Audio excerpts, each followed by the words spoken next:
जीवा प्रणाम। आज आपको शतम जीवा प्रांगण में रोपित की गई बहुत ही महत्वपूर्ण औषधि हरड़ के बारे में मैं बताने जा रहा हूँ। इसको हरित की नाम से भी जाना जाता है।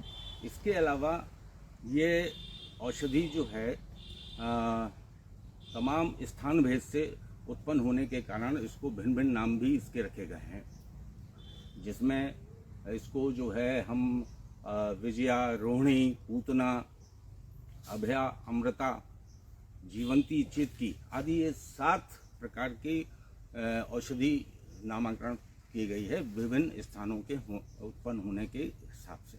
ये बहुत ही महत्वपूर्ण औषधि है। ये जो वृक्ष आपको देख रहे हैं ये करीब 50-60 फीट तक ऊंचा चला जाता है और इसमें इस समय देखिए ये फल भी आ रहे हैं। ये प्रारंभ में हरे रंग के होते हैं, बाद में ये पीत वर्ण के हो जाते हैं और पकने के पश्चात ये ब्राउन कलर में कन्वर्ट हो जाते हैं। ये बहुत ही महत्वपूर्ण औषधि है।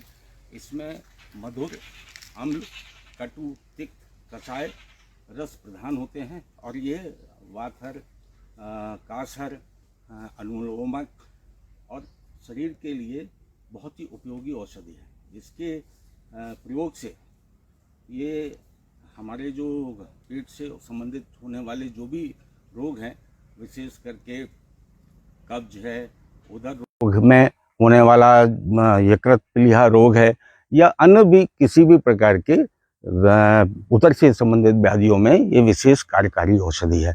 ये औषधि रसायन औषधि की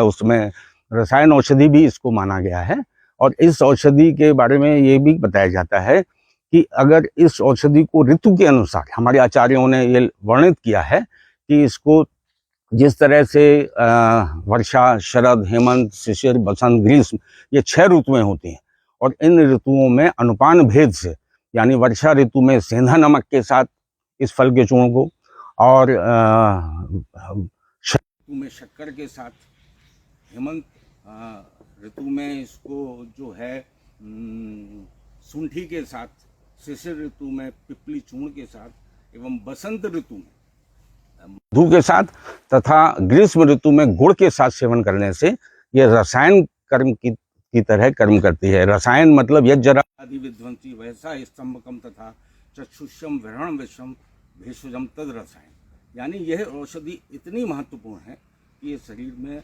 वृद्धावस्था, समस्त रोगों को नाश करके वृद्धावस्था को दूर करके युवावस्था को बनाए रखने तक में सक्षम है, ऐसा हमारे शास्त्रों में वर्णन है। यह रसायन औषधि वृक्ष है, जीवन को वृद्धि करने वाली तो है ही, साथ में समस्त रोगों को भी नष्ट करने की क्षमता रखती है। इस औषधि के साथ में सेवन करने से एक बहुत ही महत्वपूर्ण योग आप लोगों ने भी सुना होगा, त्रिफला। ये त्रिफला का वन ऑफ द इंग्रेडिएंट्स है, जिसमें हरड़, बहेड़ा और आंवला 3 चीजें मिलाकर के बनती हैं। तो इसका और भी बहुत सारे योग हैं।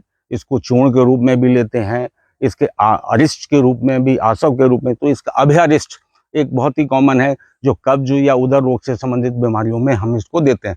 कहने का तात्पर्य यह है कि यह औषधि आयुर्वेद के लिए बहुत ही महत्वपूर्ण है और ये बहुत ही हमारे शतम जीवा प्रांगण में हजारों की संख्या में इसको वृक्षों को रोपित किया गया है और यहीं से फल को लेकर हम अपने औषधियों को जो भी हमारे शतम जीवा में उपयोग में आती है, उन्हें यहीं के ताजे फलों को लेकर उसको प्रयोग में लेते हैं। धन्यवाद।